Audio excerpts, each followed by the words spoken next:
Welcome to the Motley Croc Show 10/17/2024. We are coming at you tonight. It is 8 p.m. on the dot. We have behind the scenes, as always, the manic, satanic Jeff. What's up, y'all? How you doing, bro? Good to see you. I'm good, man. I'm good. Long week, but well, you look good. What's that?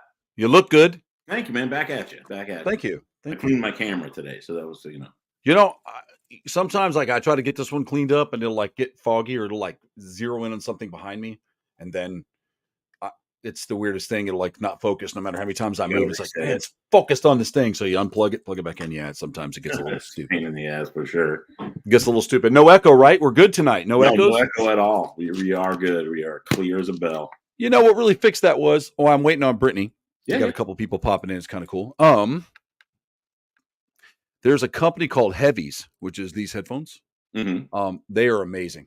I have to tell you, I use them for everything, whether I'm doing yard work or doing the animal enclosures, anything. The show, they're awesome. Thank you, Michelle. They work really good.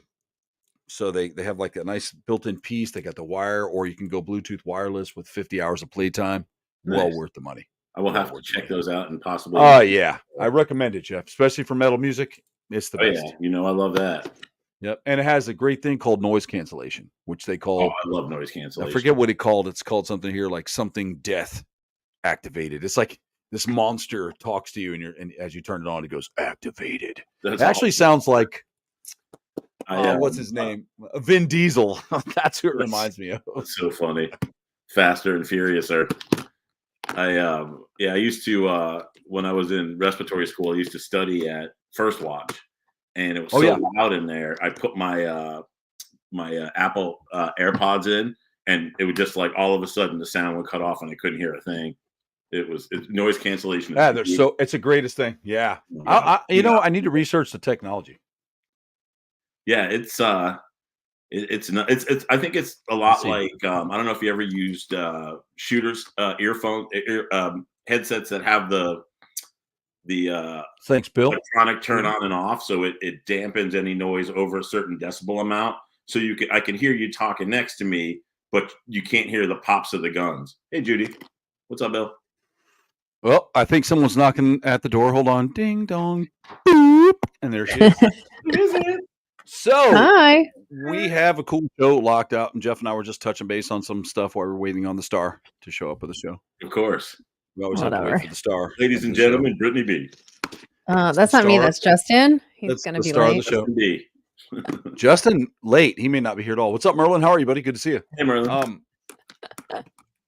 Yeah, so if anybody's here and they got to watch the show last night, fucking solid. It was really cool. I'm going to watch it tonight on my Discovery Go now that it's posted up, I'm sure. Well, we're going to probably spoil it then tonight, Jeff. That's all right. You can throw some spoilers at me. It's all right. I know you found the Mothman last night, and I'm dying to see him. I wish. That would be really cool. Last night was a chore here, too. How about you, Jeff? It was cold, right? Oh, yeah. I got out of work. I was at work, but I got out of work this morning, and it was in the low 50s.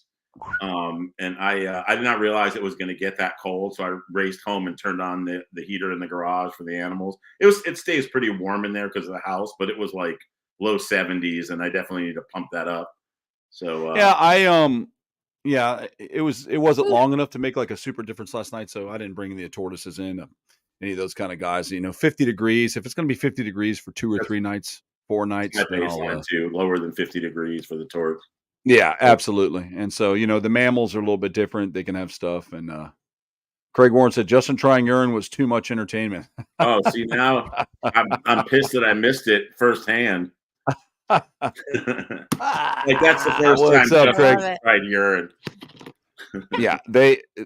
There was a lot of stuff in there. Yeah, that's not the only thing he touched in that show. No, man. I got a great joke, but I'm pretty sure I can't say it at this point on the show. Listen, man, you can say whatever you want on the Croc Show. All right. People just have to deal with it. What's the difference between a chickpea and a garbanzo bean? What's that? I don't have to pay $200 to have a garbanzo bean on my face. That's true. Oh my God. A garbanzo bean on his face. Oh my God. Yellow snow. Yes, Michelle. He had some yellow snow. Lots of yellow. Justin has Justin has a very interesting way of push past it. Looking things. No, it was actually really good though, Jeff. You're allowed to say that on here. I don't care. That's what we're here for. Good. I don't want to. We don't ruffle any feathers. We don't talk like that. I already did that at work this week. I came pretty close to losing the job over the dog. My dog. You did? Yeah, we were on what they call code yellow, so it's lockdown status. So technically, we're not supposed to leave, and nobody's supposed to come into the hospital until it's lifted. So this particular code yellow started on Wednesday. I had to be at work 4.5 hours early at 2 p.m., which is the worst possible time you can get a night shifter up into work. Right. And we're supposed to sleep at work, and it's not like they provide any kind of real sleeping accommodations. I just find whatever little nook or cranny I can stuff my pillow into, or a couple of chairs. And Thursday, I was supposed to get out of work and then go find a place to sleep in the hospital and go back to work Thursday night. And I did not have my Cappy care could not make it. So I told my manager that I had to leave the hospital and go and take care of my dog, period. And he was talking to a couple of the nurse managers, and one of them looked at me and she's like, "You can't leave."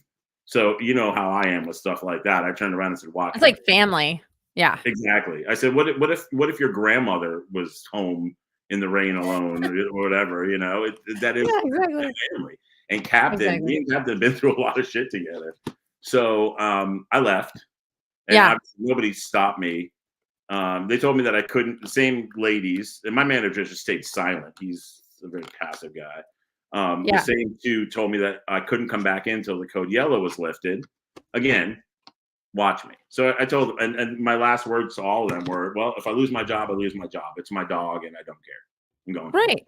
Of course." I went home and let Cappy out. He was very happy, and then we slept in a very hot, dark house for a couple of days. But I didn't go back to work. I went back to work that night. I reported on time for my shift, so there's really nothing they could do.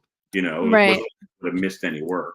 They pay me $32 an hour to sleep there. They should be thankful that I went home. Right, but it was because of the fact that you were in a lockdown, you weren't allowed to leave. Right, so you correct. Broke the rules in a sense that they weren't happy about. But it's all good and fine now.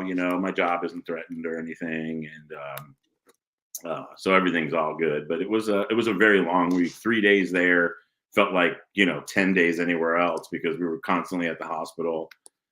We did not have to sleep over Friday night. So Friday morning we were released, so I got to go home. And then go back that afternoon. So it's all good. That's good. Yeah. How'd y'all fare from the storm? Animals first. Yeah, Brittany, how'd you fare? I did okay. I mean, we were without power, lots of debris. Our neighborhood unfortunately lost several large oak trees, which was really shitty. Like took up the roads. 100-year oak trees that just topple over. They were swaying. Like the direction of the wind just pummeled these trees. Like, but we did okay. Some minor damage to the house. Nothing that can't be repaired, thank God. And no power. Obviously, I think we all went through that. But overall, like I said to Troy, I'm just glad we all made it through and we're alive. But I know Troy, he came out to lakefront property where he was. I'm sure your canal back there, your river was, or whatever was up in your yard. Close to it. I'm fortunate because I'm very the property's up, it's elevated. Yeah. So we're up high, so we're good. But the neighborhood, the lower part of the neighborhood as you leave, my streets were underwater. Oh yeah.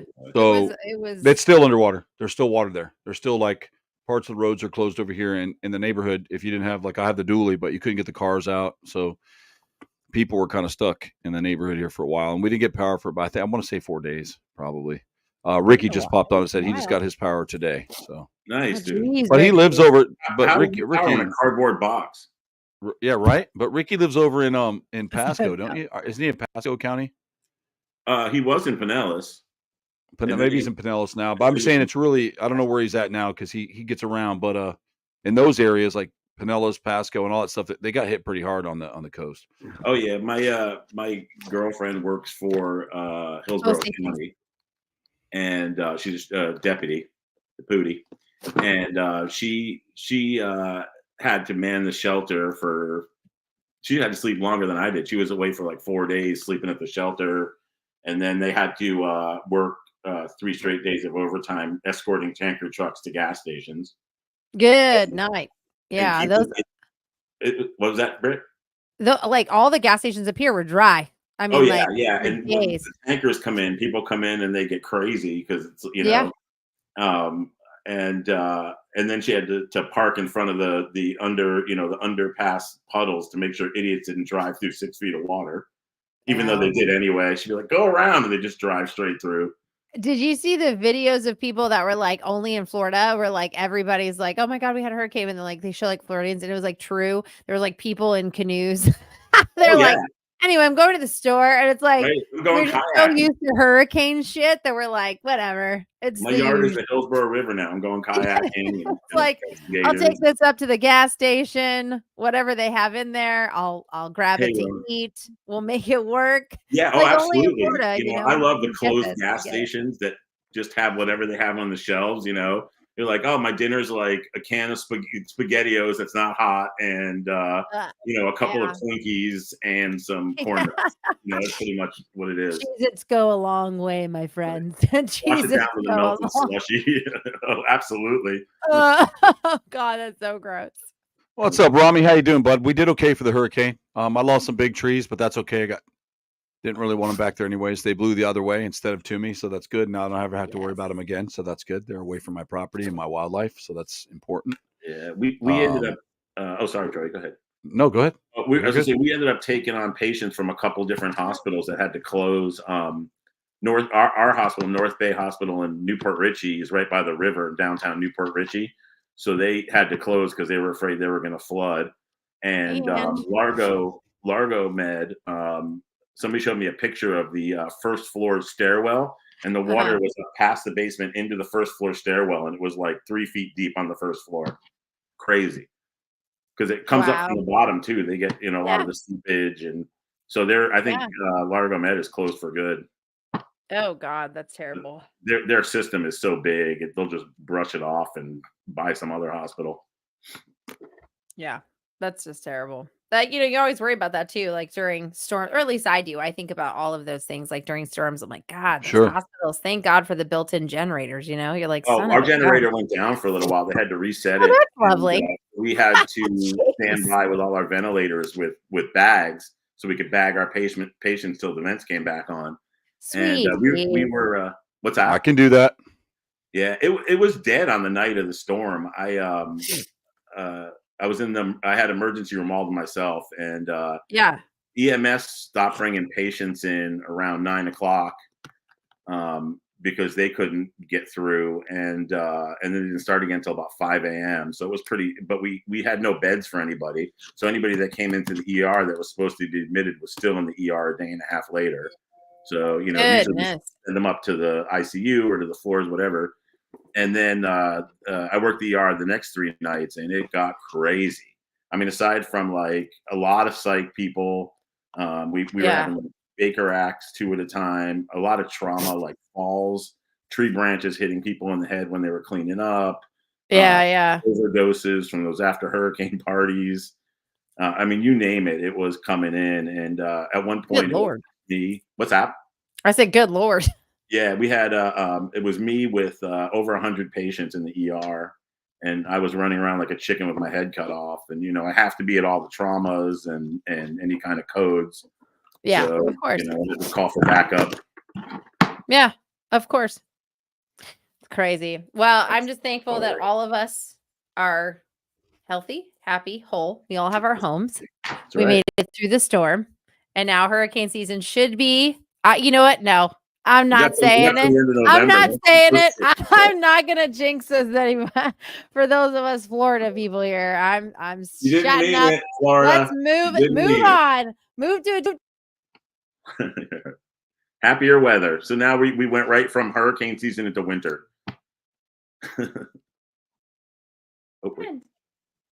You blanked out for a sec, I think. Is it good? You muted yourself. Oh, there it is. There it is. You're back. I got you back. What just happened? You muted yourself. Uh-oh, now you kicked yourself. Now she's gone. Now she's kicked herself off the damn show. Yep. She'll pop back awesome, in. Merlin. that you can move in. I had some friends that had some half-built houses that got pretty roughed up. Man, it was pretty rough. I mean, coming through here when it hit pretty good. I'm not gonna lie. I mean, there was a lot of shit going on here. I was like, dude, I don't know how much longer the house can take this beating.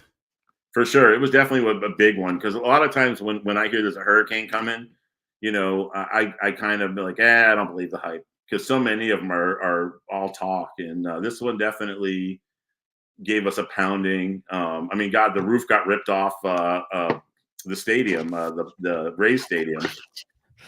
You're back. I saw that. I saw that, the roof getting ripped off Tropicana Field. Yeah, and that's where they had all the linemen and shit. Yep. Yeah. They're when right across from the hospital is a Panera, and there's a big Raymond James parking lot behind it, and it was just wall to wall lineman trucks.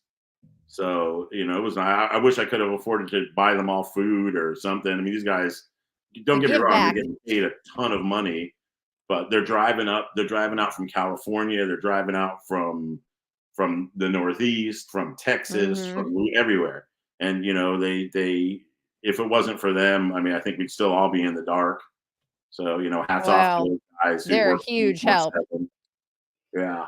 They I have a really small electric company up here with Lacucci River Power, and you know, they were out right away, just trying to get everybody back up and running. I think we had like 25,000 outages in just my area. Jeez. You know, I lost a freezer full of mice. That was the worst of it. Hey, at the end of the day. Listen, at the end of the day, if that's literally all that's it. Yeah, exactly. Okay. At least I didn't buy a dog. Okay, first of all, you know what? Let's talk about that. So, interestingly enough, that came up on my feed, right? And it was the officer that found that dog that was tied to the fence. And I was like, what is this? And the officer was like, it was the video that was posted, and was like, I'm here, and I caught my eye and I see this dog tied to the fence. And I was like, is he stuck? But no, he was like legitimately tied to the fence, basically already up to his, pretty much almost to his shoulders in water. And I mean, thank God for the poor dog was scared out of his mind. Oh, I saw him. You know, like terrified. You know, I mean, think about it though. Like, I don't think the people get this. And let me tell you what, the comments, I did everything in my power to swallow the evil, you know, Viking in me and say, don't go after their throats. These people are just being mean and vindictive on purpose in the comments. They're trolls. That's what they do. Oh, it was terrible. It was absolutely terrible. But, you know, I'm like, you guys have to understand, this poor dog who was with his family, all of a sudden they just abandon him, strap him to a freaking fence, and then leave. They put him there. There's no doubt about it in my mind. Not they, just a person. Yeah, and he absolutely put the dog there to drown the dog. You know, I drive up those roads, you know, heading up north toward Pasco and toward Hernando. And it's those like side areas get flooded every rainstorm. And he was like down a dip a little bit up against the fence. I mean, you saw how much water's there, and that's every time it rains, not just I don't understand why you can't take the dog with you unless you're a cunt. No, he's trying to kill it. Unless you're a stupid cunt. Unless you're the type of person that gets an animal to say I have an animal to look cool, and then when it becomes a problem, you're a cunt. You're a piece of shit. Yeah. You know, I often wonder about that. We drive by, and let me say this. We drive by animals dead on the side of the road, and we look at them. I think there should be a lot of people like that just hit left on the side of the road, rotting, and let the crows eat. I don't know why we give them the respect to scoop them up and take them and put them in the incinerator. Who gives a shit? Let them lay there. Half of them are shit anyways. We don't care about animals any different. So when someone ties a dog like that, man, to a fence, there should be no, oh, well, you're going to get in trouble, man. They should just take that guy out and shoot him against the wall and throw him in a fucking ditch. I'm sorry. That's just how I feel about it. And I don't care. It's terrible. It's terrible. That's how I feel about it. They should kill him. I will say, kill them. I will say, I like to see the dog in the cruiser in the backseat, like finally wagging its tail, like, oh, you're actually, like, once the dog registered this guy's saving me, it was like, oh, thank God. Like, you could see the relief in this dog's eyes. It's just, it's beyond that. It's beyond the human nature to do that. It's beyond that. Oh, and absolutely. For people to put comments, that's why I don't read comments, because comments are mentally challenged people that people don't know that are mentally challenged. Right. Yeah. They don't know their own self are mentally challenged. They're idiots, and they have no idea what they're talking about. And if you're on the show and you're listening to me tonight and you're offended by what I say, get the fuck off the show. We're not here to care about your feelings. We're here to talk about what it's like to be real, and someone's got to care about the lesser things in life and the lesser living things in life. So if you're a fan of humans are more important, and they got to be the humans, get the fuck. You've got enough humans. Yeah. You know what I said? If the hurricane hit the wrong area, it should have went to a couple other places and wiped it out. Places where you live, where you're talking about it's okay to tie a dog to a fence. They should have wiped your whole family out, and the dogs and cats should live. Matter of fact, next hurricane, we should keep that guy alive, take him by his fucking neck, and tie him to a fence, and leave him there, and where we know it's going to flood. And then I'm going to start a pay-per-view camera, and we're going to film him as the water comes up, and he's starving, and his little eyes are opening, help, and we let him die. I think it'd be fucking great. You know how much money we would make off that? We'd make money off that. That was actually several of the comments. Like so many people were like, why don't we just tie up this guy to a fence and see how well he does it and like make him sit through the hurricane? I'm like, good. Because the problem is we live in a world where everybody wants to be sensitive and they don't care about the things that need to be cared about, right? Like, oh, you offended me because you called me a cunt. If I offended you because you're just stupid and you don't even need to be on the planet. You're a waste of skin. You shouldn't have a driver's license. You kill people on the road. You shop. Go poison yourself some more and go fuck off. Yeah, that's what I think. You should never hurt animals, Jeff. That's one of my pet peeves. Kids and animals. Can't do it, man. Can't do it. I agree. Did you see Ash's comment? He's like, whoa, dropped into it. I love Ash. What's up, Ash? How you doing, buddy? Yeah. Jesus, Jeff, what is wrong with people? I'm telling you, this is my philosophy on it, that if you can't take your dog out of town, you hunker down. I stay at home with my animals every time. People beg me to evacuate when I lived in South Tampa. I was in flood zone A. I left the house once. I went to Ricky's during Irma, only because my ex-wife called my mother and Ricky's wife and had them both call me and beg me to go. But I packed up every animal in my house and brought it with me. There was I didn't have quite what I have now, but Ricky's spare room had stacks of Sterilite tubs, and I wasn't leaving anything behind, Well, I had a cassowary in my house this time. People tie a dog. I have a cassowary in my house because of that. I've had a kangaroo, a capybara, an emu, a cassowary, 5 lemurs, a 19-foot snake, amongst other things, crocodile. I had them all in my home because if we're going to drown, we're all going to drown together. I'm not leaving them. It's ridiculous, man. Agreed. Well, what's up, Jordan? Good to see you, buddy. Thank you. I'm glad you like that show. We're going to get to that in just a little bit. We're going to get to that. Well, the thing that bothers me is how much room can a dog take up? I mean, look at that dog. The dog was small. Put the dog in your car if you really care about the animal, which you don't. Look what you did to it. It's the most absurd thing in the world. It's annoying. It's absurd. It pissed me off. Yep. And, I watched so many different videos of people that were like in tears putting their number on their horses so that they could let the horses go during the hurricane for a greater survival rate, right? Sure. And I watched them just crying as they're like writing, with paint their numbers on these horses. And then you got this guy who's like, yeah, exactly. And I was just like, the only good thing was that I was thankful for is that officer was in the right place at the right time. It shows that there's still some fantastic humanity out there. And thank you to that officer who did that, who saved that dog. Cause we need more people like that who actually give a damn. And I stand with Troy. People in the world. Completely stand with, well, you too, Jeff. You hurt an animal or a child. You don't deserve to live. That's cool, Michelle. Leave it or run loose. Like when up in Colorado, when you have massive fires coming in, right? Like, because we've lived out there. Exactly. You turn the animals loose. You turn the horses loose. You turn them loce because unless you have a horse trailer and you can get out of that area, but if it's coming fast, let them go. You give them a chance. You don't let them burn up. Sure. Tornadoes are the same. Yep. But they don't take the horses out and tie them to trees. It's just you're a fucking idiot. I just look at the guy they arrested. Just look at him, dude. I'm just glad that they arrested him. Like, I'm glad they found him. I'm glad they arrested him because. Hold on.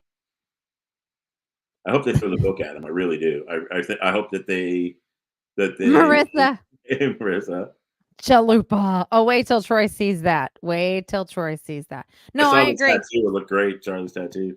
Oh my God, Charlie! He did that tattoo. It's ridiculous. Yeah, he loves that. Tattoo. Yeah, they caught him. They have him in custody a couple days ago, and he something Garcia, right? Yeah, his last name's like Enrique Garcia or something like that. He said that he couldn't take the dog, and he was evacuating, and nobody would take the dog. So instead of just letting the dog roam free or be on its own, he decided to tie it to a fence in a place that he knew that dog was going to drown, so that he would not get in trouble. That's my 2 cents on that.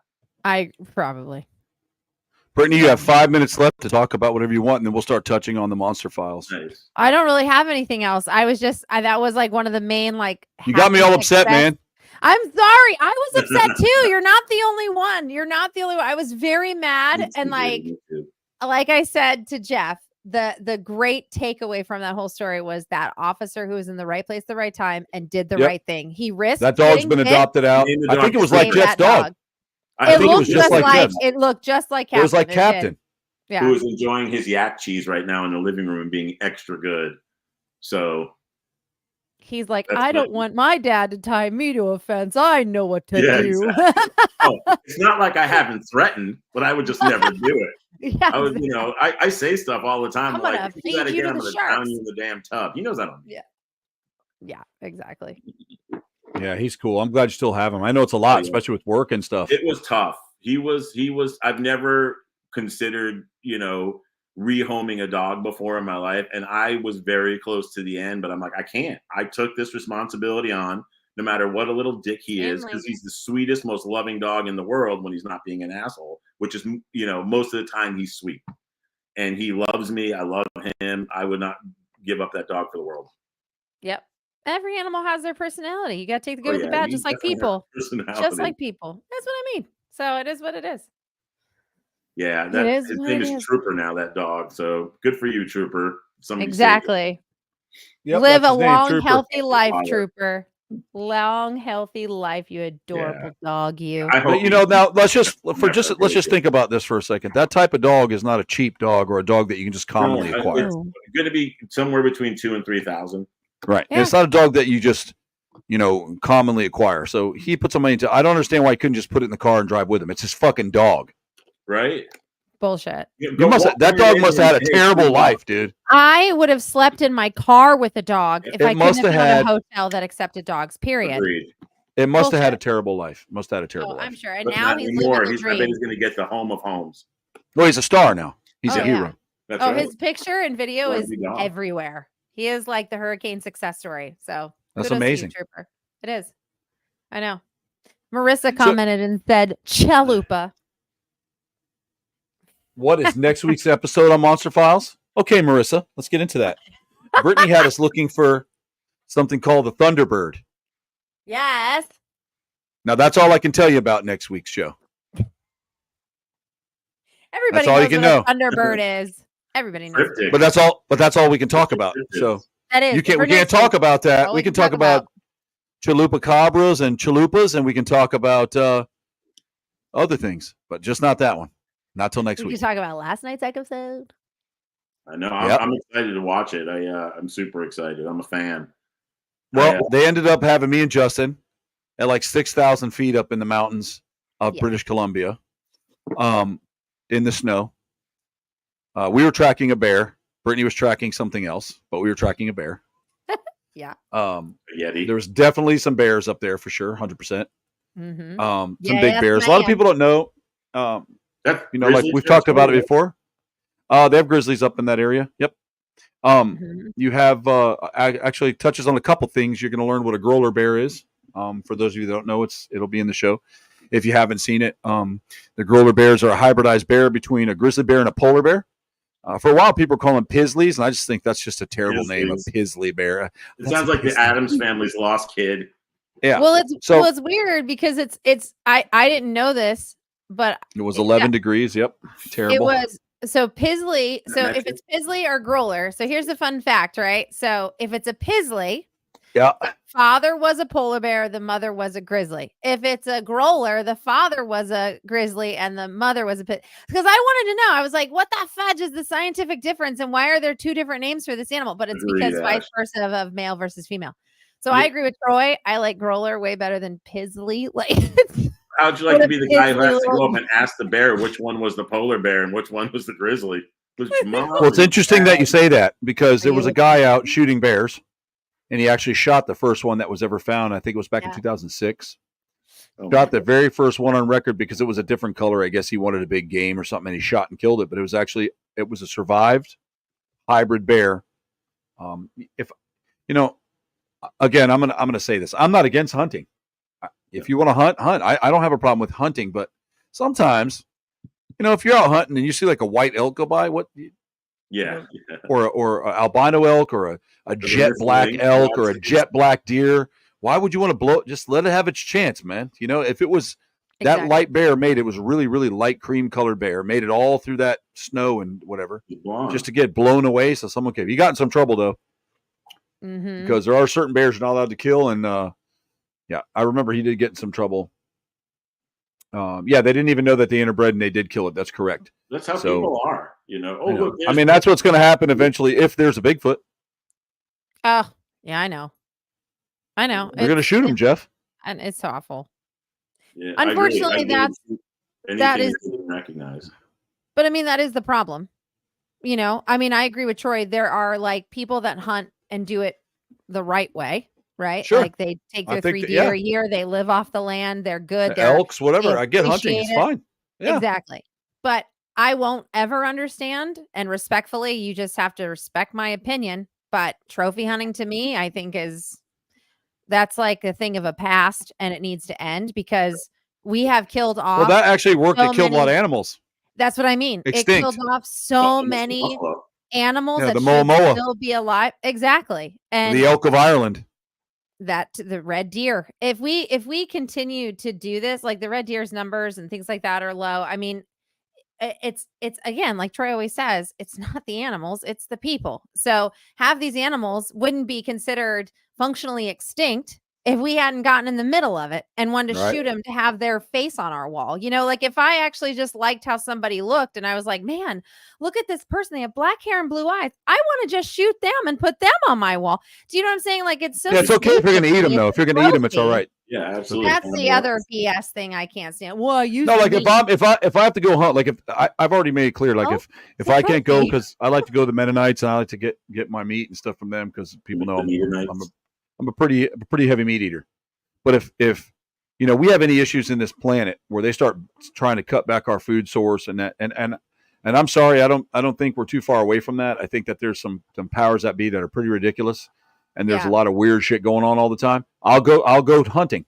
So if I shot an animal to consume and skin and eat and keep, I might keep the bust and put it up, in honor of that animal. But I'm not going to go kill it just to take its head. That's not what I want to do. Like the people that I know that hunt for their food, they hunt for a meal and they live off of it, and to me, there's no difference than that or going and buying it from a store because, as of right now, I wouldn't want to have to put a gun to an animal. I don't have to do it yet. But when I do for survival, because I can't be a vegan or whatever you want, it's just not going to happen, or a pescatarian, you're still killing something. So at the end of the day, I'm going to hunt. I'm not going to do it because he's pretty. I want to kill him. I want to eat the animal. You know what I'm saying? And, but I'm not against hunting. And I know someone's tuning in. They're like, what about I get it. It's a thing that's gone on for thousands and thousands of years. It's fine. Yep. I get it. Yep. But just to kill something, to kill it makes no sense to me. And I think most true hunters that hunt for the skill of hunting or to collect meat or whatever they do, and they keep some of the parts. And I've met a lot of people in British Columbia and in Alaska. That's the way they live. And that's it. Our bear guards were hunters. They were great people. Yep. Great people. They don't take more than they need. They live in remote areas and they survive like that. So, there's nothing wrong with that. Right. And it comes down to, I feel like true hunters like the stalk, the hunt, not the kill. I mean, the kill is, you can find them. It's the nothing part of it. It's the finding, when I was bounty hunting, that was my favorite part, was finding people who didn't want to be found. But like, catching somebody in, Southern Georgia who happened to get a direct TV service in their name. And I'm like, you're like, I got you. And they never see that shit coming. But like, my question is like, that's a good topic, or like, that's a good point, Jeff, is like, wouldn't you rather, if you know that there's this elusive, beautiful creature out there, instead of being like, oh, look at me, I have it in my, on my wall, wouldn't you rather be like the person to observe it and say, I'm the one who actually got to see it, take a photo, or like actually be a part of the research of that animal, like track it, learn from it, see the offspring, see it thriving and surviving. Let other people see it thriving. Don't be selfish in your man cave and be like, oh look at this rare animal that nobody else can. I know. Unless they come to my house.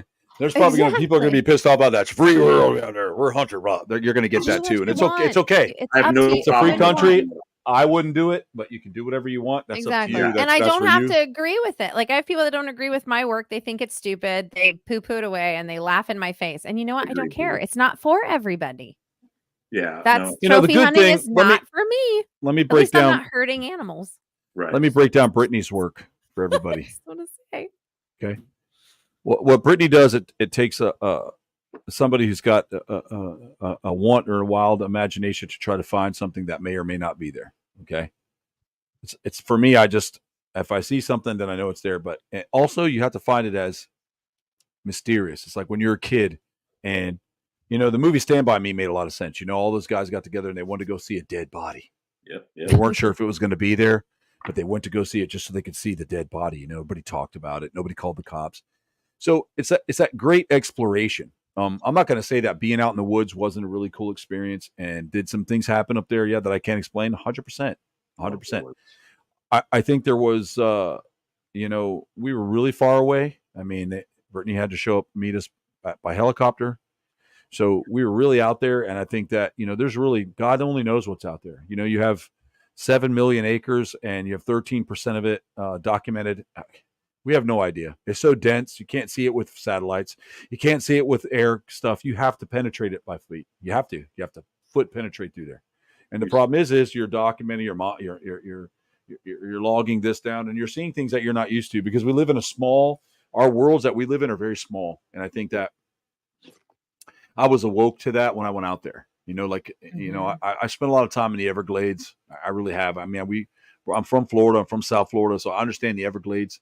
But when you go out into those, and that's remote enough as it is, when you're in the middle of nowhere out there, like, dang, there ain't nobody around for miles. But when you're out there, there's nothing, bro. Like, we don't know. We've never, hardly any humans beings, if ever, have been through all of it. So yeah. All I can leave it with is, I'm not saying that there's real things out there and I'm a believer. I'm not going to say that to anybody because I'd be lying. But I'm saying, like, if I saw something out there that wasn't known to science, I wouldn't doubt it. I wouldn't be shocked. Because, there's all kinds of stuff we're still finding and stuff. Yes, they're smaller, but there's some large animals at the bottom of the ocean that they're getting off sonar, and they don't know what the fuck it is. Large, scary animals with no eyes. So, huge teeth. Exactly. Yeah. And thank you. You're absolutely right, Craig. It was 11 degrees. We had snowshoes. We had like 7 pairs of pants on. They were fun. We had ghillie suits. There's no heat. We had those little things that you break, you like break them up and you shove them in your gloves and they get real warm for a while, and they only last like an hour or two, and you got to break some new ones. Yep. When you run out, it's just fucked.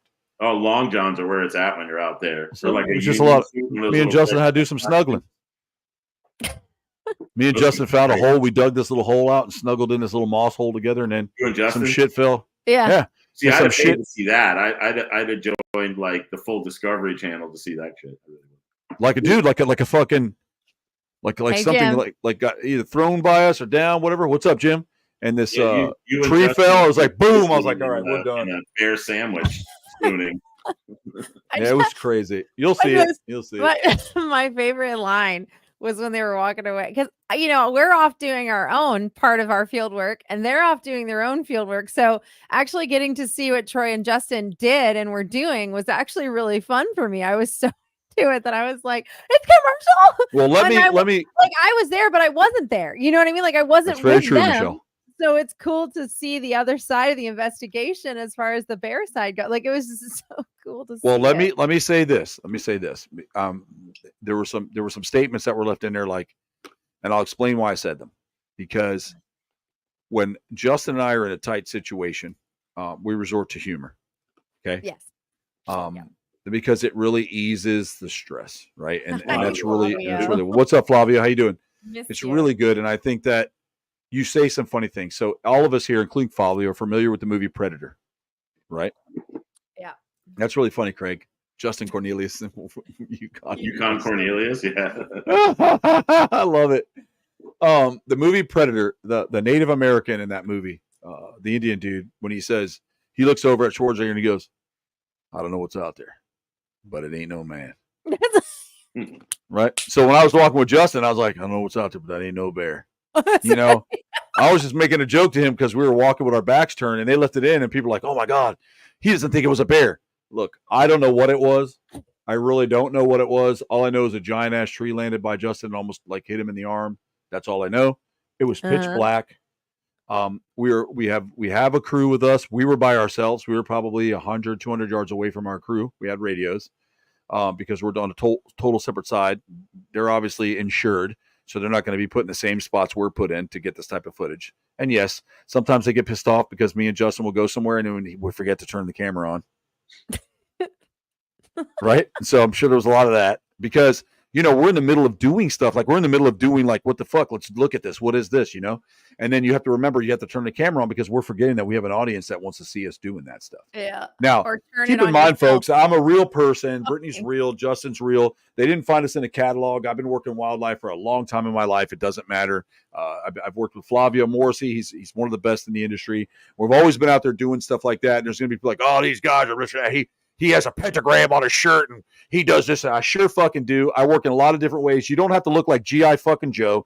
And you also don't have to wear like grunt gear. You don't have to wear a plaid shirt and khakis and your lace up red boots or whatever, red duck boots or whatever to be in the woods. You can do whatever you want to do. You don't have to look a certain way. So get that out of your mind. We are the real deal. I have animals on this property here that could kill most of the armchair tough guys that are riding their little, like, you know, I put my camo boots on. I shot a deer last night. They know what we're talking about. That's fine. You know, you just got to understand that there's going to be a lot of that going on, but we are real people. And also keep in mind that it is a show and it is entertaining. If you understood the amount of hours that we laid out there in that fucking 11-degree snow for 8, 9, 10, 12 hours overnight, waiting to see something happen, and you had to sit there for 12 hours and watch us, you'd turn it off. Yeah. Yep. Right? So we have to like give you guys a little bit of fun. We have to give you a little bit of edge because we're telling you a story. As any good story is told in a book, on TV, in a movie, or even around the campfire, it has to be, you have to keep the attention of the human being. It's just the way it goes. So we're gonna do some fun stuff in there, and you're gonna see some stuff. It's entertainment.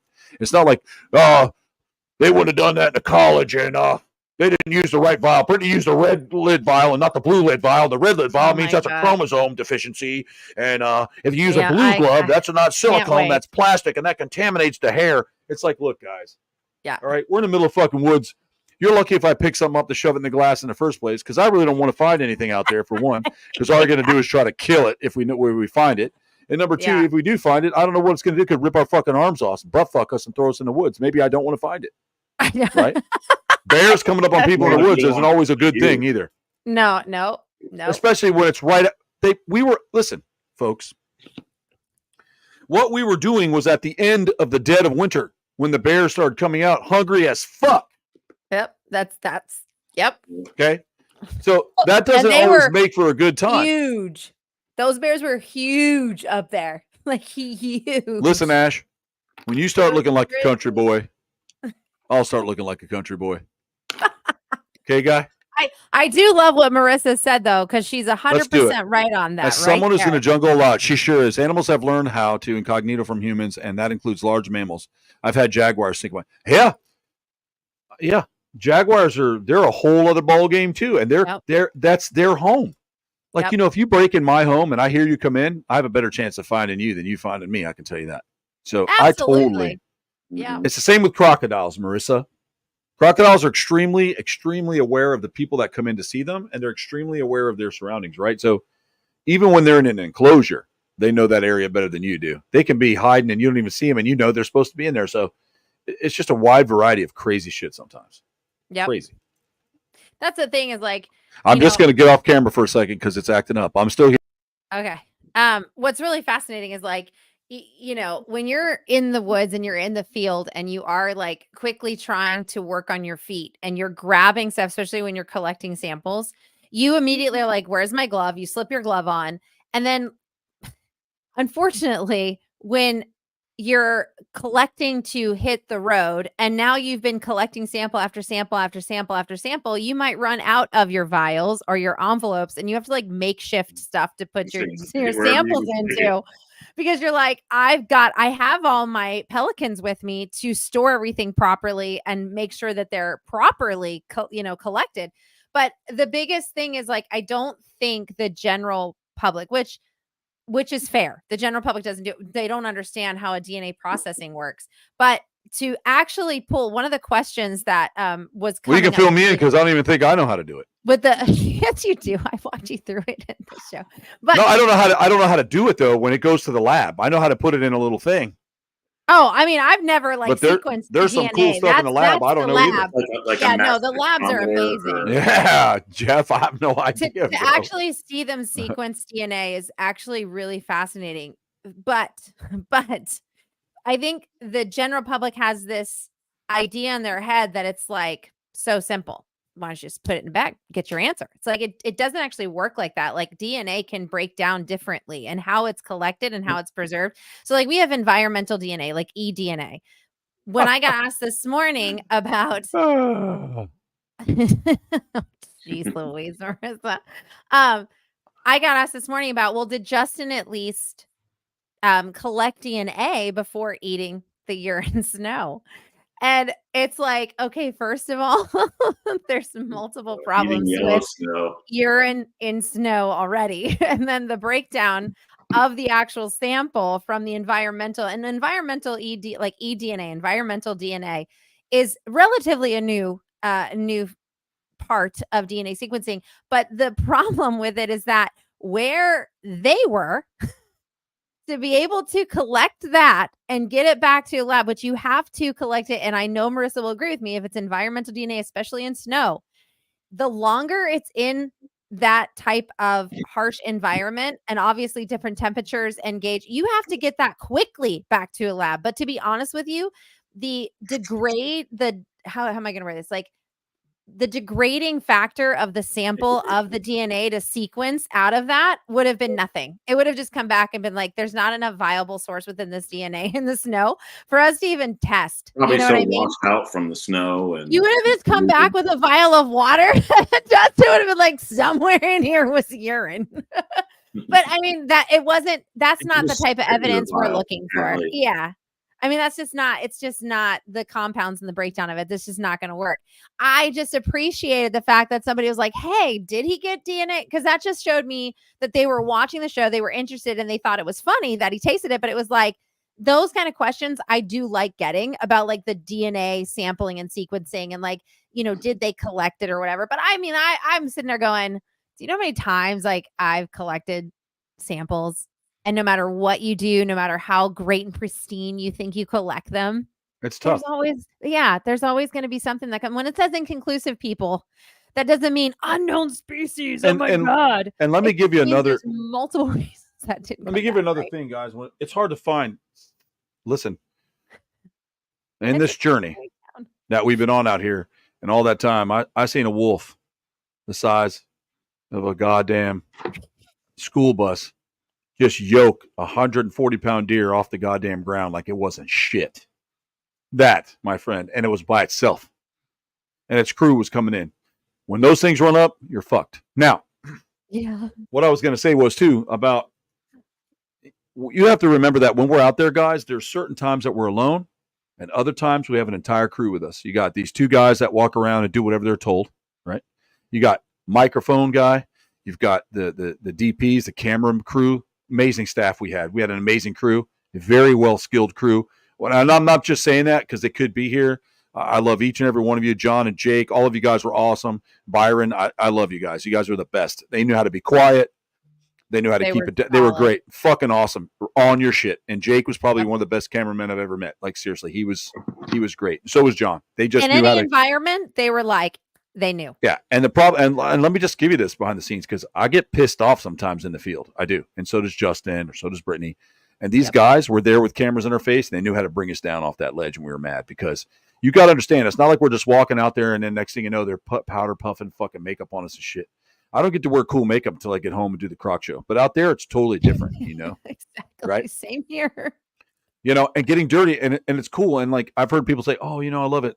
And Brittany will tell you, being on TV, I'd rather be the creator. Like, I would like to hunt, create, and write stories rather than be on screen, because it's tough, because I'm a brash fucking person sometimes, and I don't hold back what I want to say. So when you're working with people that are sensitive or in the film industry, you get a whole bunch of different people and different demographics of belief systems and faith. And that's cool. It's America. I'm all about that, right? I don't care what you do, whatever, it's fine. But you could say something, then they're offended. Now you got litigation. Now you got them coming in. Hey, did you say this? Hey, this person's butt hurt because you did that. But we had a crew that was fucking solid, bro. Solid. I can't say it enough. I really can't say it enough because they were solid. And these people that did that worked with us, I know there were some that was only on certain episodes, some that came and went, some that were there, some were too expensive to keep. I mean, there were some good people out there. I just want to put that out there. Good people. And when we're hunting animals, the point I'm saying is when we're out there hunting an animal, hunting meaning looking for something or trying to find whatever Brittany's looking for, a monster, whatever, Bigfoot, you have at any given time 12, 13 people with you making noise. Somebody wore some Brute Fabergé cologne. Okay. Animals are highly sensitive to that type of stuff. And even though I may look a little crazy and I look like whatever, I still understand what it's like to be out there in the environment and what you should and shouldn't look like. A lot of times I do shit like if we're in a certain area, I'll break up a bunch of vines and weeds and I rub it all over my clothes and stuff. I try to limit my smell. I really try to bring down what I can put off. I don't do any heavy showering, where I got to have this heavy stuff. It's good to have odorless soap, things like that. Like I'm being serious. When you're looking for stuff like this, you do, their senses of smell, sight, and hearing are extremely insane. Now, if it was just me and Justin and Brittany and Charlie were somewhere else doing it, it was just me and Justin by ourselves. Me and Justin can work with each other and really not talk and really understand what the next one's doing. And I know Justin's strength and he knows mine, and we know when to take a step back. Neither of us I don't have an ego like that. And neither does he. Justin's amazing with what he does, and I don't get in his way. When he has something to do, and I'm saying this is serious. I'm not doing it to be fucking kissing. I'm being serious. And you got to know your limitations and your strong points. Yep. So when you're watching these shows, a lot of times, yes, there's a lot of shows. There's a lot of shows on all those reality networks that are overdone or they're just, glamored up too much or whatever, or they paint these pictures. And in the beginning, they've been great with us because when it first started, we were getting these little books. They're like, oh, we're going to have you dressed like this. I'm like, the fuck you are. Nope. That's not happening. No. I go out like I really am, or I don't go at all because it's not that important to me. I'm not changing my identity and who I am as a man and a human being and an American citizen. It's not going to happen. Now, do I fuck around on camera? Yeah. Does Brittany do it? Yeah. We have a little fun. We want you guys to be entertained. We want you to laugh because none of us are bad people. We have a good time. And for the people that talk about us and crack this fucking rude shit or call Brittany horrible names or whore or whatever they want to call or whatever they say, who gives a shit? I love it, dude. Say what you want. Say what you want, man. You know what I'm saying? Yeah. And I don't even read the shit because it's so irrelevant to me. It's so irrelevant to me. So I just want to make sure understanding me either, Marissa. I can't imagine you doing that either. So Marissa and I in the field are not good together because we talk way too much. And she ends up getting sexually assaulted by fish every time she's out and about. It just happened again. I know it did. I know it is. Thank you, Michelle. Thank you. And I just think that we're trying to do a good show for everybody. And there's a lot of people that do what Marissa does, but they don't do what she does with her charisma or knowledge. And people want to look at Marissa. People want to go, oh my God, she's so funny. I was telling everybody when I first met Marissa, she had that Viking haircut. I thought that was the coolest shit I've ever seen. Yeah. Her head was all shaved, coming there looking like some Apache warrior. I thought I was going to get scalped and they were going to steal my lunch or something, bro. But she ended up being pretty cool. You know what I'm saying? So, I mean, she's badass. And I think that's what you want. I mean, everybody, like Steve Irwin was great, but this whole wearing khaki shirts with your name on the side, it's like that's part of that's what TV told you to do. That's that Savari Bob shit. That's not real, dude. That's not real. I think Steve Irwin though started that. Like he genuinely, that's just who he was. But then started Jack Hanna. No, Jack Hanna had been doing that too. Well, Jack Hanna did it too. It was like the zookeeper attire. Right. And what happened? Jack Hanna was famous, right? Yeah. Oh yeah. So when Jeff and I were kids, and obviously just a little bit older than me, but when we were kids, when the Discovery Channel started coming out, right? And there were stores when it started coming out, the things that were popular, like Nat Geo and things that were big, that's how people looked. So they're like, wow, Steve, you should probably dress like this. I'm not sure that Steve Irwin dressed like that all the time. Because if you look at regular photos when he was working with his dad or just out in his family, he was just wearing normal shirts and little shorts. But this whole, with the little pads and the the little buttons on the side. I'm sorry. I think that was all added in, and that's for an image. Then the Jeff Corwin experience, right? Jeff Corwin. Oh yes. Same thing. Yeah. Oh yeah. So, but that's not it. So when people see that now, you're shocking them because me and Justin are dressed like that. You're not. You're dressed like Lara Croft in the Tomb Raider. Okay. So that automatically takes someone. Come prepared in the field. I understand, but that always. Wild Kingdom. Merlin Olsen. No. Yeah. And what about Marty Stauffer? Oh, yeah. Remember Marty Stauffer and his red flannel? Hi, I'm Marty Stauffer, and this is Wild America. He had that Oak Ridge Boys beard and shit. He was cool as shit. But so when you see something like that, it's like if you go into I'm going to shock you, Jeff, if what Jeff does for a living, if you walk into a hospital and everybody's wearing black and there's no more white coats on the doctors and they're all wearing black, people are going to be shocked. Or scared. Because that's the thing. Yeah, Carl Perkins too. That's right, Craig. Carl Perkins, Judy. And I think that when you do that, they'll be scared. So when they see us, they think we're supposed to be in all this whatever. Believe me, guys, we had gear that we needed. We had the gear. We had backpacks. But if it's not necessary. You had safety stuff. Everybody does in the field. You always come prepared. Now, if you're going to go hunting. Bear mace. If you're going to, we didn't have any of that. But if you're going to go hunting. We had bear guards, the one step up. What I always thought was interesting, they're like, oh, you got to buy all this camo and paint your face and wear your hat, and everybody gets all geared up. And they're like, look, I blend into the bushes. But here, wear this giant fluorescent orange jacket with it. Yeah. So just it doesn't have any kind of weird thing. Exactly. Or a hospital without scrubs. Like you go in there and the nurses are all wearing jeans and Motley Crue t-shirts. You're going to be shocked. Doesn't mean they don't know what they're doing. Jeff knows what he's doing. He could wear that shirt and a little mask to protect and still know what he's doing. Yep. But when you show somebody an image and they see that, Brittany, it just threw them off. So everybody's commenting, these guys aren't real. These guys aren't real. Look at him. He's tacky. He's tacky. He has a necklace on. He's tacky. No, I 100% agree with you. And that I blame on the mainstream media for stigma, right? They've created this false image of how animal people are supposed to look instead of showing the actual diversity of animal professionals. Not every single person look at the in Tiger the animal King. field. He's not. Let's not go there. Khaki shirt and but I mean, guy, bro, he didn't even wear a shirt half the time with his cowboy gun bigger than him. No, but you guys know what I mean. Job. Like if you go and like growing up in the animal field, like me watching my brother and being a part of like watching all the stuff that he did and like all the animal stuff, like there was such a variety of different people in that industry that would come through that were friends of my brother's growing up they were all different. There was no like. Nope.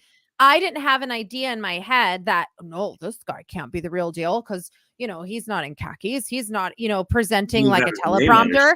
It's the same thing, Brittany. Or being handed not a wild animal, like an animal that was from captivity thrown into the wild to look like he caught it with his bare hands. Yeah, bullshit. Like that's not realistic. It's the same as when you watch like all these shows where they go look in the pyramids and stuff, all these expedition shows. Just because you tie a scarf around your neck and wear a cowboy hat like Indiana Jones. That doesn't mean they do that for TV, folks. That's not how they really look. That's what they do. Yeah. Because it makes you go, I believe this guy. He has a red scarf tied around his neck, and he has a vest, and he has leather brown boots, and an Indiana Jones hat. He's got to be real. Yep. I bet you any one of those guys, I think Josh Gates' shows are good. I think what he does is cool. He's animated and funny. But in his time off, I can't see him run around dressing like Indiana Jones all the time. That's just so he's just doing that to have fun. That's like what he embraced. You got it, Ash. So many you got years it, buddy. Ago. Yeah, like that was an image that he embraced so many years ago. But when you see it, you're like, oh, just like him because of that, and that's fine. Yeah. Like everybody. When I see that, I think of Indiana Jones.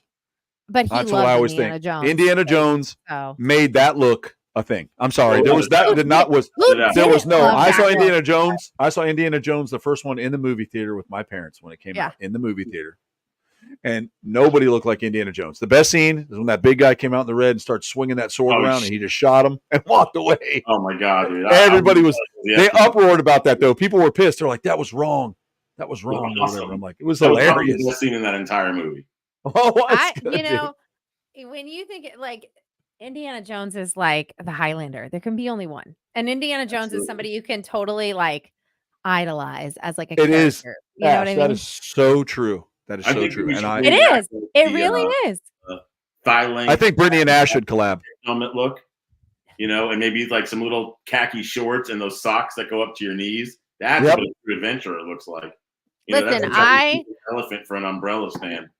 I am such an old world explorer at heart. Like, I love the exploration era in our history. But that's all that was available then, Brittany. I know, but I'm saying that was the clothing of the time. That's why they look like that. But I'm just saying, like, there is something that for me, I think it's the nostalgia of it that makes me go, I love that. Because it makes me think back at like the exploration era where things were still exciting. You'd have to go in and present your theories and possible evidence to get the academic community to fund your exploration to go in search of whatever it was, whether it be an ancient pyramid, treasures, an animal, and you had to convince them to want to fund you. I mean, it was just such an amazing time in our history for exploration, and I kind of wish we could get back to that. Like, we're not at that anymore. But back to like the image thing, I really blame mainstream media. Mainstream media has truly hurt so many amazing things, including the image of the animal field, even cryptozoology. Like, it's completely just in the last decade fallen deep into this horrible hole of paranormal and interdimensional garbage that, and I'm not saying that I don't believe in interdimensional, just not cryptozoology. It does not belong there. And so when people hear about these names, there's a stigma attached to those names, and they're immediately like, it's not real. It's not real. I'm like, remove the name or and then rattlesnake. just listen to the locals. You know what I mean? Listen to what the locals are saying about this said animal. We can't just continue to poo-poo locals or indigenous people or think we have the answers or know what they're dealing with if we've never been there longer than a week to talk to these people. Like, it's interesting. Marissa and I had a really fascinating conversation. She'd explained to me that in the forest and jungle region that she works in all the time, that there have been people that have worked in those jungles for 40 years and have never seen a jaguar. 40 years and never seen a jaguar, but she has. But I bet the jaguars have seen them. Exactly. Yep. That was the point. That's what she always like. And so she understands a lot coming from just the scientific world of being in the animal space, where she's like, I agree. You know, like there could be an animal there, but they're going to be more elusive and hiding from us because they know what we do when we come out there. We are a predator. So it's a really fascinating topic that I really hope that the Lost Monster Files, even though it's called Monster, it's more or less to just grab your attention. Well, it's true though, because he was looking for monsters. Zoology. He was looking for monsters. For that era. Yeah. Okay. They would have been considered I'm not saying that he didn't look for animals too or any of that, but he did study on weird, strange phenomenon, and that's what he did. And good. And back then it was a little bit different. And I was going to say, I've been in the field with Flavio. I've been in the middle of the Belizean jungle with Flavio, and he's had a pair of shorts on and a blue polo doing the same thing that somebody dressed like G.I. Joe would do. I don't think I've ever seen him without a pair of shorts on and a polo. I'm pretty sure. I'm serious. And flip-flops. And sometimes he'll be wearing flip-flops, some of those Jesus sandals. Anything to piss somebody off, he'll do it. Like he has a fanny bag that looks like a hairy belly, and he wears it under his shirt hanging over his dick. It's hilarious. I love that fanny pack. But he knows more about that stuff out there than a lot of people that go in the field. Yeah. Because they judge him because he's not dressed in Safari Bob gear. Just because you dress up like Safari Bob doesn't mean you don't know shit. Usually you're a phony. That's how I feel about it. But that's like when people see Justin. If he doesn't open his mouth and he walks in, people are like, man, this guy must not know how to deal with animals at all. I mean, look at his body. I don't know about that. I think they think he would throw a bear over a fence. I think that's what they think. But I'm just saying there have, you know what I mean? Like when people immediately I've hunted cane with Justin. He's in a goddamn tank top. We all know how I feel about that. He's always in a tank top. He's not out there dressed like G.I. Joe. He's dressed in a tank top and Dickie shorts. And Dickies. That's how he does it. And his hat. That's it. Like G.I. Jose. That's it, dude. No, that's but how I'm he just does saying, it. He is another example of what people think an image is. And then Justin walks in and he handles the animals that he's never even been in a room with before. Better than I'm sorry he's not here, seen. folks. I'm sorry he's not here. Justin's always got something going on, He's just one of those guys. He's always busy. But it's true. But it is true though. Like you don't expect, like when you're actually having a conversation with Justin, and Troy knows, we would have lengthy conversations when we'd have to drive in the truck for hours upon hours, and we would just spit ideas, and we would respectfully understand sometimes not. I have a picture I'm going to post of Troy's little footsies out the window airing out. Sleeping. The truck. First of all, I don't air anything. I don't have any stinky feet, Brittany. Not like that, but I'm saying airing like your toes. I do what I do, and I try not to get dirty. No, Troy is very, listen, folks. I don't like getting dirty at all. I'll do it, but I can't stand it. There is some heavy field work ahead in the episodes to come. And you could see when Troy was like, this is pushing it on Michael, because he hates getting dirty. He's a great field guy, but God, getting dirty is just the worst. People have things about their hands. People have things, everybody's It's like bare feet. It's like bare feet on a tile floor, and you get the little sand granules or dog hair on the bottom of your feet. Yeah. I just want to cut my feet off when that happens. And then Justin's out there eating deer poop, and he's like monitors when they get food on the side of their face and they have to rub their face against something. Oh, yeah. Makes them crazy. Yep. Or when you catch your tortoise like eating hay with his poop in it, and you're like, "Hey, buddy, you're starting to eat your own poop." It's not hay. I mean, it is hay. It's processed hay through your body, but I don't think you want to eat football. Right? Perfect.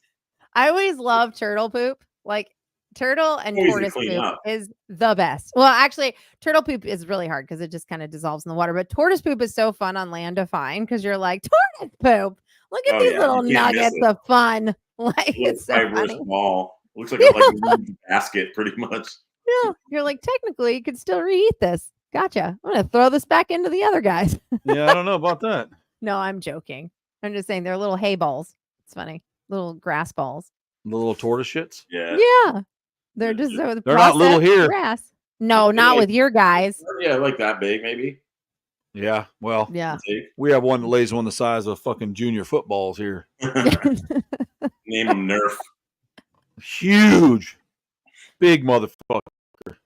That was the other thing is in the show, because of how much we were in the field, Troy can contest to this. We found so much scat and poop. Oh yeah, it's everywhere. Everywhere. Well, it's and the same it's like, yeah, well, some people don't know what scat is. That's why I was like clarifying poop. But I was like, we literally found I know. We found so much of it. And then it's like tracks galore. Once you're tracking and you're on an animal, then you start finding all the tracks. You know what I mean? Like you're pinpointing all the different tracks. And it's funny that people are like, how come we didn't showcase, the bear print by the bear tree? And it's like, that's what I feed my tour. We can only show what it looks like is what it is, bro. It doesn't. That's exactly right. I feed him Timothy and alfalfa mix.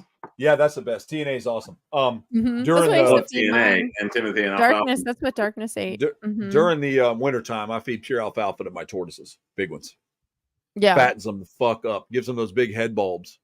Like, there's nothing worse than when I go to a facility and I see somebody with tortoises and they're feeding them coastal and they're all skinny, their heads are sunk in. It's like, bro, you're killing your shit, man. Spend the money or don't have them. Yeah, exactly. Speaking of that, and getting myself. Give them the nurturing. Timothy alfalfa is amazing. It smells good. The kangaroo loves it. The cassowary. But boy, I go in there with that thick green leafy alfalfa. Those tortoises will run you down. They'll rob you for that shit, bro. Oh man, tortoises will chase you down with food. They know. I had a video posted. I think it's somewhere up on my Motley Croc page. If you look, I don't think it was on the Croc Star. Remember, my Croc Star got hacked. Mm-hmm. I don't know if it's on that one. I'll go back and look. But one of my tortoises was banging another tortoise. Oh, I love that video. And eating. And I went out there with food, and I go, take a break. And he goes, and he goes, and then he ate his food, and he started doing it again. And I'm like, this is classic. If I can find it, I'm going to repost it up at the top. I think that was on Crocstar, actually. Was it? I think so. I remember that video. I'm pretty sure it was on Crocstar. It was a great video, though. It was a funny video. It was a good one. And by the way, I probably have it somewhere. It's stored somewhere. I'll find it. When you say kangaroo, I don't think people understand that Rue is now almost as tall and as big as you. So I don't really think people understand. When he stands up, when he gets on his haunches. When he stands up. Like, I don't think people understand that when Troy says he had a kangaroo in his house, we're talking like true Australian, big fighter type, big guys. One of them definitely not the steroid looking ones, but he's a big boy. Not those, but he's a big boy. And he's a red. He's a red kangaroo. He's a good sized dude. He's very decent. So cassowaries. I think people need to have that clarification, because I think sometimes, Troy, that they think when you say kangaroo, they mix them up with the wallabies. So it's like they just imagine it being smaller, and we're like, no, listen, there is a difference, and he has like the big guy. What'd you say, Jeff? How's his cataracts? He can kind of see through them, and like I said, I want to wait till he's a little bit older. And then I'm going to talk to him and see about getting them removed. And it's cool because he's doing so well in his exhibit where he's at that if would risk his life, I'm not going to do it. Sure. Yeah. Totally. But if they're like, no, we course. can do this and it'll bring his eyesight back, it's fine. And he'll have a 90% chance of having this vision again. Cool. Right now he can see, he squints a little. And it's just sometimes they get that spontaneous cataract disorder. It's sad, but he does so well. He knows where I'm at, but he can see you. It's just habitat. Blurry. what the vet said. It's like looking kind of through a stained glass window a little bit for now. But if it's really bright, so like if it's sunny out, he can see you. He'll hop right up to you.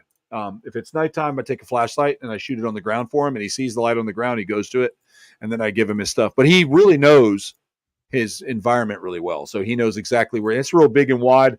I don't have a lot of stuff. He's got 2 lean-tos in there he likes where he keeps his water and his food.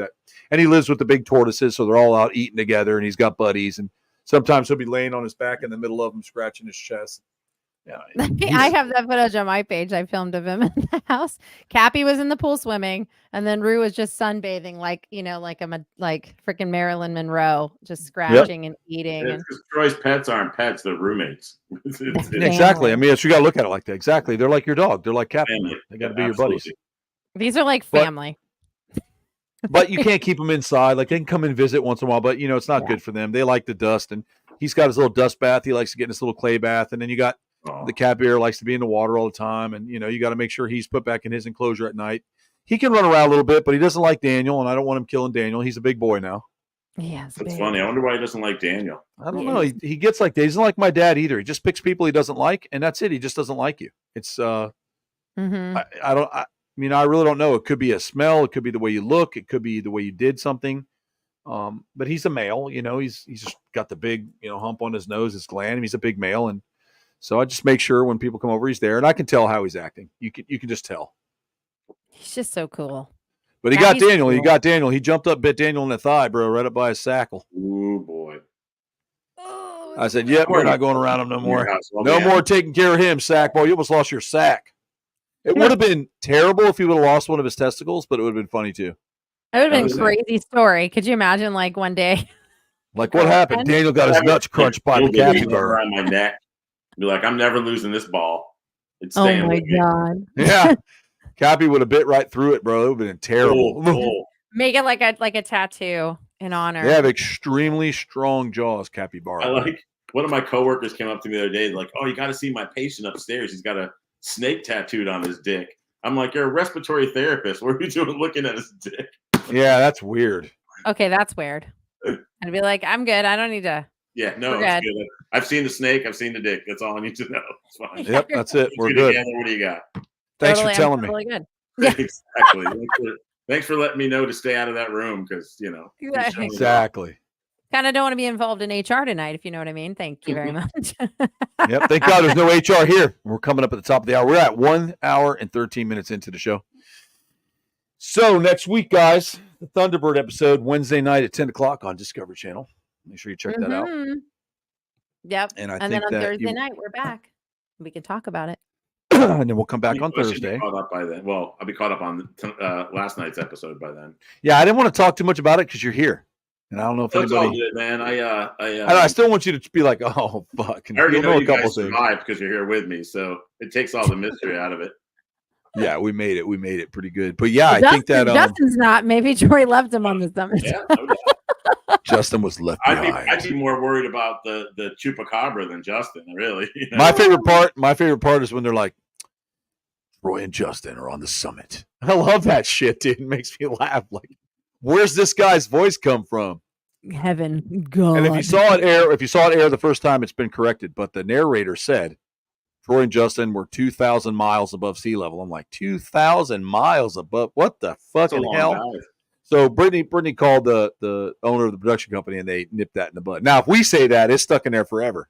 That's not true. Yes, it is. If we say something in an OTF that has to be in there, it's staying in there forever. They can't pull it out. They can't correct that. Yeah. Oh, I'm sorry. But when the owner. No, when the narrator's talking, they can go back in and re-edit that and relay it over the before it's released. But they're like, 2,000 miles above sea level. I'm like, were we on the moon? I don't understand what's going on here, man. John and I looked at each other, and John goes, "You broke that much of a record on this show?" I was like, what? What's up, Seth? And I was like, did he just say what I think he said? He was like, high, right?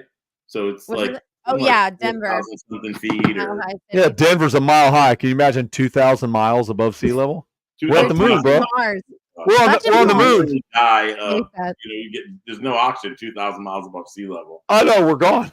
Oh, like 2,000 feet. We were at 6,500 feet. That's high. We were 200 feet above sea level. No, we weren't. Camp. We were 6,000 feet above it. No, you were 2,000 feet above. At base camp, it was 2,000 feet. 2,000 feet, above not miles. level. Feet. You were 2,000 feet at your base. No, I meant at base camp, though. At base camp, where we had the main setup for the experiment, was 2,000 feet above sea level. Troy and Justin were even higher at an altitude of 6,000 feet. Which is 6,000 miles. Which was 11 degrees and it was fucking sucked. Freezing up there for them. Oh man, that's like your gloves are worthless. Your fucking jackets. Yeah, you're worthless up there. You're worthless at that time. You're worthless. Yeah, it's the same as how it is. Like when it's 50 degrees out. It's fucking horrible in a t-shirt. Which was crazy because where Charlie and I were, it was only like, I think it was like in the 20s, and it was pretty freaking cold, like pretty freaking cold. It was nasty, and then dude. When they were up there and they came back because we were like discussing temperature gauges, and they're like, no, we were confirmed 11. And I was like, what? And that's just garbage. Temperature. And Troy hates cold weather. Troy hates the cold weather. I wonder what the real feel is. It sucked, bro.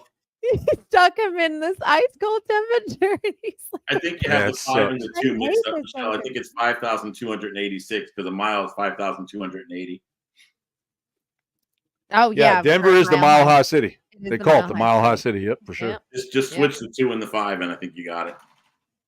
Oh, before we end, there is a really funny video out there, Troy, from our hometown in Estes Park, Colorado, of this family that was in a Jeep. It's on one of the road back streets where the houses are. And literally there's this family was in the Jeep watching the herd of elk. And we used to have elk in our front yard all the time. They would just come through and the big bulls, everybody there. Sure. These 4 people get out, which is the dumbest thing to do. People, please don't do this to a full bull male. They literally come out and they're like trying to get as close as possible. And the rack on this bull was insane. Oh, he literally charges, not guys talking about the damn antlers, but he like charges the couple, and the husband throws his wife in front of him to the elk. Well, that's okay. That's because you don't have to. It would have been his mother-in-law if he got to her first.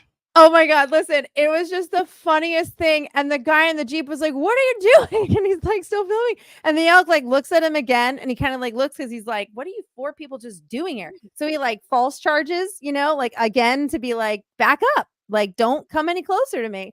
Yeah, until they don't false charge. Exactly. He kept falsing them to warn them. You know how like they false charged and warn? And then it was just like, get the clue. Leave us alone. I was dying laughing, and I made a comment. I'm like, oh my God, this is in my hometown in Estes Park, Colorado. I'm like, this is hilarious. Stay clear of the herds. Just observe and appreciate What's them up, homie? from afar, It's like, the same hilarious real. People who say that, they get chased by cottonmouths. Those things go out of their way to warn you over and over and over and over again. They don't want you anywhere near them. Right. I mean, hell. Beginner's Guide said you'll never be cold with love. Listen, that's me and Justin love each other up there, bro, and it was fucking terrible. It was still cold. Hilarious. What you needed was a bottle of that cookie dough whiskey up there with you. Oh man, tell me about your heart, man. Doughboy. Oh my God, they would never have come back. They would have just curled up, got cozy, spent. Exactly. Been eaten by a bear. You would have been eaten by a bear. Would have passed out and got ate by a bear. That's what would have happened. Like Troy and Justin were eaten by the grizzly bear last night. But the good news is it was a growler. Thank you, Troy and Justin, for the healthy sacrifice. You're a rare bear. That's being a hero. No, I would probably get eaten. Justin would ride it back to camp. Luna. Yep, exactly, Seth. Brokeback Mountain. We just didn't take our clothes off for kiss. Oh, you can't God, guys. But we snuggled. At 11 degrees, you're snuggling. I don't care how straight you are. That's true. If Ant was there, we'd have had his ass in the middle. He would have been fine. That's probably the favorite spot. Thank you. That's the Chad, I Thank appreciate you, Chad. Really appreciate it. Listen, I will say, I know that there is an image with the field that everybody thinks it was Craig. Craig Warren's the one that got us turned on a dough ball, by the way. That was Oh, was fucking it Craig Craig? Warren. Yes.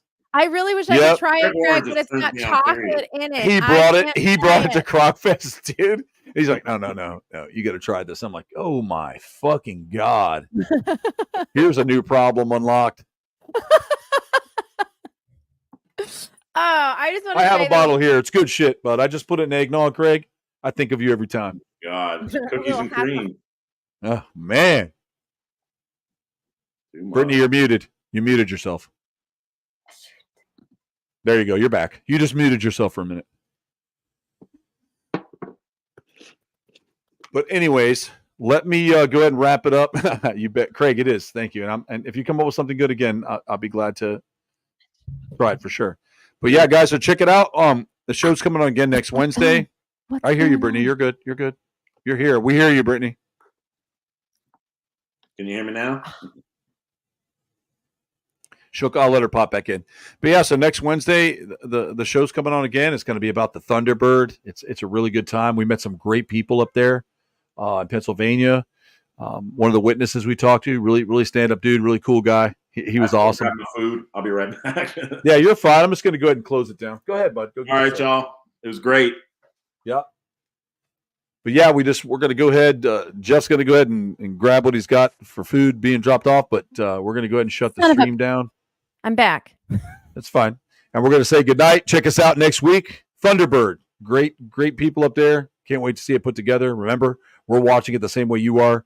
We spent a week filming up there to watch 40 minutes with you. So That's right. We'll see and what real they pick. quick, for anybody who's new to the show tonight, field work is not so black and white. We're out there for long hours, sometimes 24/7, day in, day out. We're like a family out there. We're a team. It can be fun. We have fun moments. We're like siblings. Well, Troy and I are siblings, so there's always that. But there's humor, there's fun. We enjoy the field. We enjoy what we do. So there will be humor. There will be moments where you're like, this doesn't make any sense. Like, why would they be doing this? Because we're having fun. What we're doing is fun and we enjoy it and we love it. And we're glad that we get to share it with you guys. Yep. So be watching it. We will see you guys next week. We'll be back on Thursday to talk about it. If you have any questions, tune in and check us out. I'll do a little more promotion so you guys can come here and see it. And maybe we'll just start another stream and we'll just talk about the show, just about the show. And we'll take questions and do like little Q&As. But until next time, guys, we appreciate you for coming out to the Motley Croc Show. We're just a wide roller coaster of fun. Here we go. Good night, folks, and we'll see you.